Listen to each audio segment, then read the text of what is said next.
장 18절로부터 23절 말씀을 중심으로 해서 예수 그리고 임마누엘이라고 하는 제목으로 같이 은혜를 나누고자 합니다. 가만히 보면은 우리 사람들은요, 믿음을 갖기가 참 힘들더라고요. 왜? 이거 믿으세요? 하면은 쉽게 믿어지지가 않는 거죠. 왜 그렇게 쉽게 믿어지지 않느냐? 사람들은 보고 듣고 만지고 뭔가를 느껴야지만이 믿으려고 한다라는 거예요. 또 이런 조건들이 다 충족됐다고 할지라도 반드시 믿는다라는 것은 결코 아닙니다. 믿어볼까? 하는 그 정도다라는 거지요. 이런 우리들의 성향을 하나님은 너무나도 잘 알고 계신다라는 거예요. 왜? 하나님이 우리를 만드셨잖아요. 하나님이 우리를 만드셨기 때문에 우리가 가지고 있는 성향이 어떻다라는 것을 잘 아세요. 그럼 하나님께서 우리를 향해서 내가 너희를 사랑한다 말씀하십니다. 언제든지 어디서든지 또 어떤 상황에서든지 변함없이 사랑한다고 말씀하십니다. 뿐만 아니라 내가 함께 한다고 말씀하십니다. 언제든지 어디서든지 어떤 상황에서든지 내가 너와 함께 한다라는 거예요. 밤이건 낮이건 폭풍 가운데건 어떤 상황에서도 함께 한다라는 겁니다.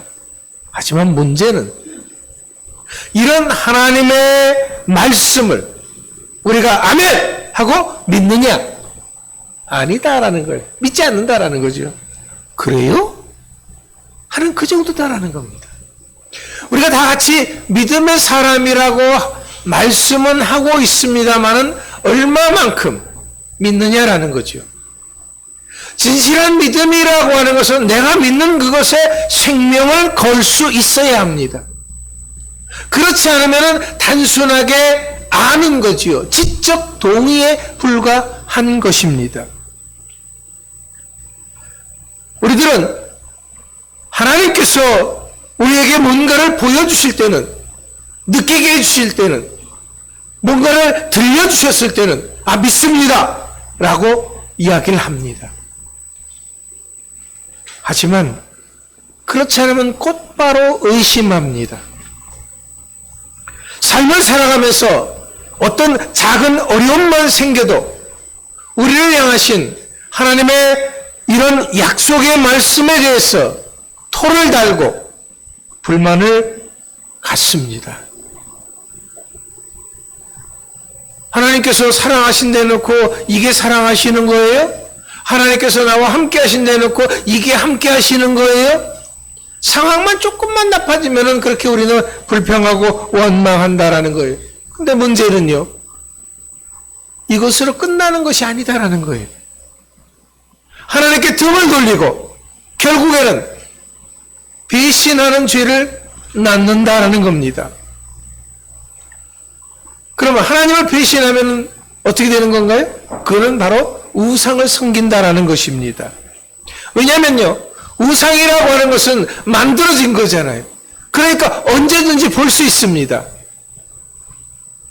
항상 우리 가까이 둘 수 있는 우상은 우리가 언제든지 만질 수 있어요. 그러니까 보여지고 만져지니까 그것을 내가 섬기게 된다는 거죠. 참 사람은 어리석은 거예요. 왜? 우리가 만든 거잖아요. 우상이라고 하는 것은 사람의 손으로 만든 거잖아요. 그것이 어떻게 사람보다 더 위대할 수가 있느냐라는 거지요. 분명히 만드는 것이기 때문에 보지도 못하고 듣지도 못하고 말하지도 못하고 느끼지도 못하는 겁니다. 그런데도 불구하고 우리는 그것을 의지하려고 한다는 거지요. 뭔가 신비한 것만 느껴져도 우리는 그것을 의지하려고 합니다. 그런데 우리 하나님께서는 이런 것에 대해서 가장 싫어하신다라는 거예요. 이런 일을 행하는 자가 있다고 한다면 가만두지 않겠다. 심판하시겠다고 말씀하시는 겁니다. 그런데 그럼에도 불구하고 우리들은 지금 당장 내 삶에 아무런 일이 일어나지 않는다고 해서 내 마음대로 내가 하고 싶은 대로 행한다라는 겁니다. 하나님의 말씀을 무시하고 제멋대로 살아간다라는 거지요. 이런 모습을 이사야 선지자는 이사야 53장 6절 말씀에서 이렇게 말합니다. 우리는 다 양 같아서 그릇 행하여 각기 제 길로 갔거늘. 우리는 다 자기가 잘난 줄 알고 자기가 원하는 그런 생각대로 그런 삶을 살아가고 있다라는 거예요. 제멋대로 살아간다라는 거예요. 믿는다고 하면서도 하나님의 말씀을 믿는다고 하면서도 우리는 내 마음대로 살아간다라는 겁니다. 그렇다면 이렇게 사는 삶의 결과가 무엇입니까? 행복한 겁니까? 아닙니다. 이렇게 사는 삶의 결과, 하나님을 떠나서 제멋대로 사는 삶의 결과는 질병과 고통과 죽음뿐입니다. 하나님의 형상대로 지음을 받았을 뿐만 아니라 하나님이 가장 사랑하고 아끼는 그런 인생들이 비참해진다라는 거예요. 아니, 비참함을 넘어서 처참해진다라는 겁니다. 이것이 바로 오늘을 사는 우리들의 모습이다라는 거예요. 옷은 잘 입고 화장은 하지만은 그들의 마음속은 썩어 문드러진다라는 겁니다. 그러면 이런 모습을 보시는 우리 하나님은 어떠실까요? 너무나도 안타까운 것입니다. 더 이상 볼 수 없을 지경입니다. 그렇다면 하나님께서 당장 우리들을 구원해 주시면 될 거 아니냐고 우리는 쉽게 생각하기가 쉽습니다. 그런데 하나님은 그런 우리들을 그냥 그렇게 구원해 줄 수가 없습니다. 왜냐하면 하나님께서 이미 하신 말씀이 있다라는 거예요. 하나님께서는 우리에게 이렇게 말씀하십니다. 죄를 지으면 반드시 그 대가를 치른다라는 거예요. 행한 대로 갚아주신다라는 겁니다. 분명히 제 멋대로 살아가면은 하나님께서 심판하시겠다고 했다라는 거지요. 또 히브리서 9장 22절 말씀에서는 피 흘림이 없은즉 죄 사함이 없다라고 말씀했습니다. 그러니까 우리를 향하신 하나님의 사랑하심을 우리들의 죄가 가로막고 있다라는 거죠. 하나님께서 우리를 사랑하셔서 우리와 함께 계시고 우리에게 더 좋은 것을 주고 더 풍성한 삶을 살게 해주시고자 하시는데 죄가 그것을 막아버렸다라는 겁니다.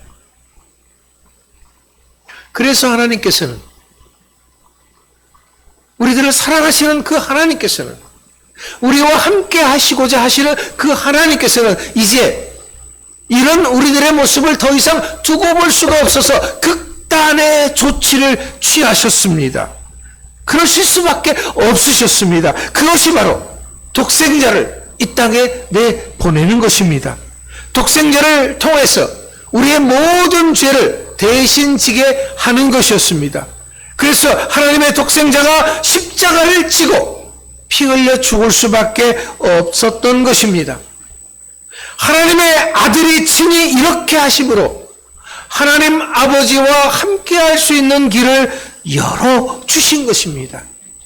이것을 통해서 우리들은 하나님이 얼마나 우리들을 사랑하시는지를 이제 확실하게 알게 되고 그것을 봄으로써 믿게 될 수가 있는 것이죠. 여러분, 이렇게 우리 인생들은 보여야 믿습니다. 만져야 믿습니다. 느껴야 믿습니다. 그래서 하나님의 아들이 육신을 입고 이 땅에 오신 것입니다. 이렇게 보내신 하나님의 독생자가 누굽니까? 예수님입니다. 자, 동서고금을 막론하고 자녀에 대한 이름을 지을 수 있는 권한이 누구에게 있느냐? 아버지에게 있습니다. 오늘 우리들이 읽은 본문 말씀에서도 하나님께서는 아들의 이름을 직접 지시해 주셨습니다. 친부권을 행사하고 계시다라는 것을 볼 수가 있습니다. 이것에 대해서 요셉에게 두려워하지 말라라고 말씀하십니다.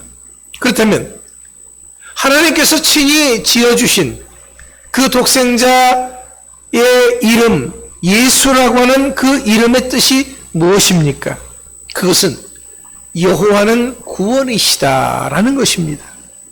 그래서 본문 21절 말씀에서도 그가 자기 백성을 그들의 죄에서 구원할 자라고 예수님이 이 땅에 오신 목적을 분명히 하고 있습니다. 이 이름이 구약 성경에서는 여호수아입니다. 이 여호수아라고 하는 이름은 그리스도 곧 메시아와 연결돼서 사용을 하고 있거든요. 그러니까 예수님은 유대인들이 그렇게 대망하던 메시아로 오신 것입니다. 예수라는 이름 속에는 이미 인류의 죄를 속량해 주실 분이라고 하는 신앙 고백이 내포되어 있었던 것입니다. 하지만 유대인들은요, 메시아가 와서 무엇을 할 것인가 하는 것에 대해서 자기들만의 생각을 가지고 있었습니다. 그 자기들만의 생각이 뭐냐면 로마의 속박으로부터 자신들을 구원해 줄 것을 믿었습니다. 왜? 지금 그들의 상황이 로마의 이제 속국에 속해 있다라는 거죠. 로마가 지배하고 있는 그런 상황이에요. 그래서 고통을 받고 있는 상황입니다. 그러니까 이제 메시아가 오면은 우리를 이런 것에서 구원해줘서 자유롭게 해줄 것이다. 마치 애굽에 있던 이스라엘 백성들을 모세가 와서 그들로 하여금 출애굽하게 해줄 수 있었던 것처럼 다시 한번 메시아가 오시면은 이제 로마의 속박에서 우리는 벗어날 수 있을 것이다 생각했던 것입니다. 또 그 멍에에서 초래한 모든 악으로부터 백성들을 구원해 줄 것이라고 하는 것을 믿었습니다. 그러니까 당시 유대인들은요, 성경에서 말씀하시는 그런 메시아가 아니라 자신들만의 생각에 정치적인 메시아를 기대했던 것입니다. 당시 유대인들은 메시아가 그 백성들을 구원하기 위해서 마태복음 20장 28절에 말씀하시는 자기 목숨을 많은 사람의 대속물로 주려 하실 것이라고 하는 것은 꿈에도 생각할 수가 없었던 것입니다. 왜? 자기 생각에 사로잡혀 있었기 때문에. 성경에서 말씀하시는, 하나님이 말씀하시는 그런 메시아에 대해서는 전혀 생각할 수가 없었던 것입니다. 그러나 메시아 되시는 예수님은 로마의 속박 가운데서가 아니라 그들의 죄 가운데서 구원하시려고 오신 것입니다. 아니, 보다 더 근본적인 바로 그들의 죄로부터 구원하시기 위해서 이 땅에 오신 것입니다. 모든 죄악으로부터 완벽한 구원을 해 주시기 위해서 이 땅에 오신 것입니다. 그래서 요한복음 3장 16절 17절 말씀에서 이것을 분명히 하고 있습니다. 하나님이 세상을 이처럼 사랑하사 독생자를 주셨으니 이는 그를 믿는 자마다 멸망치 않고 영생을 얻게 하려 하심이라. 하나님이 그 아들을 세상에 보내신 것은 세상을 심판하려 하심이 아니요 그로 말미암아 세상이 구원을 받게 하려 하심이라. 여기서 하나님께서는 그토록 사랑하시는 세상이 누구냐? 바로 우리들인 것입니다. 그렇습니다. 그렇기 때문에 사도행전 4장 12절 말씀에서 다른 이로서는 구원을 받을 수 없나니 천하 사람 중에 구원을 받을 만한 다른 이름을 우리에게 주신 일이 없음이라 하였더라 그랬습니다. 예수 이름 외에는 모든 인간들이 구원받을 만한 이름을 하나님께서 주신 적이 없다라는 거죠.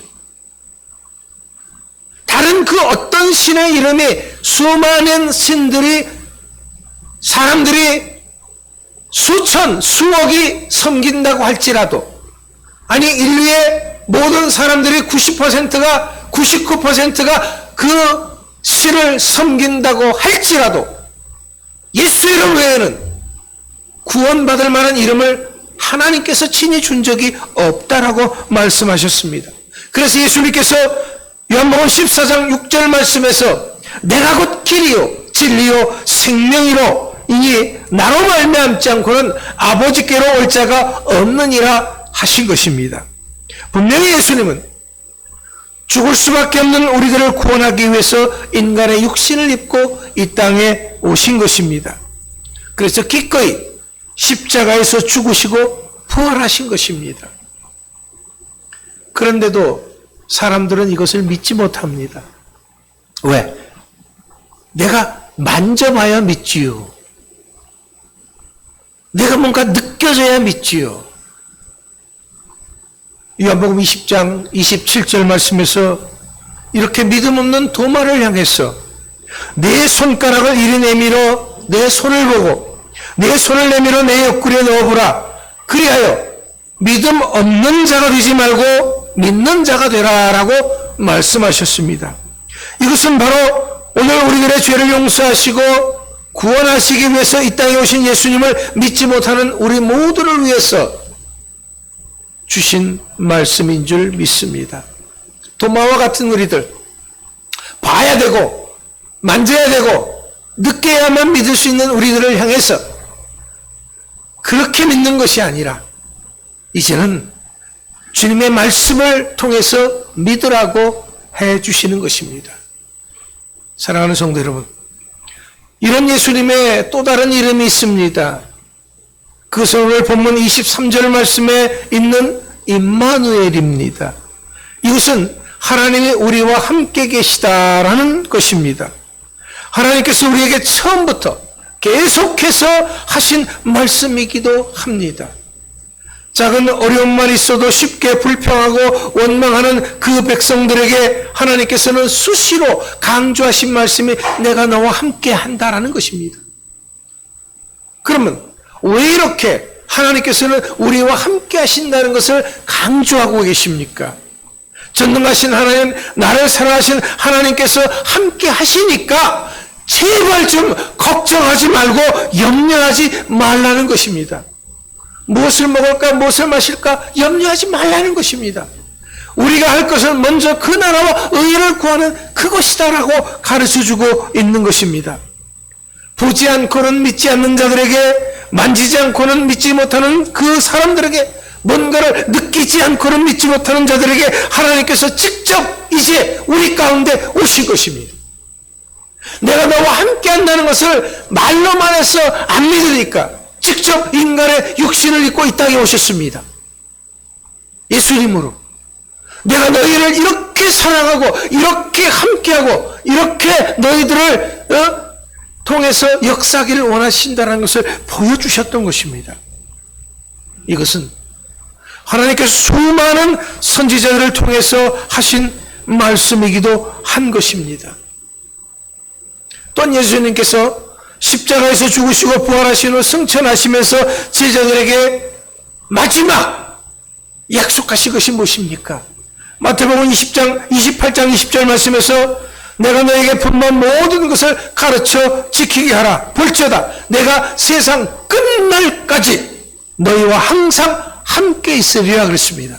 그렇습니다. 하나님께서는 처음서부터 끝까지 내가 너희와 함께 한다라고 말씀하셨습니다.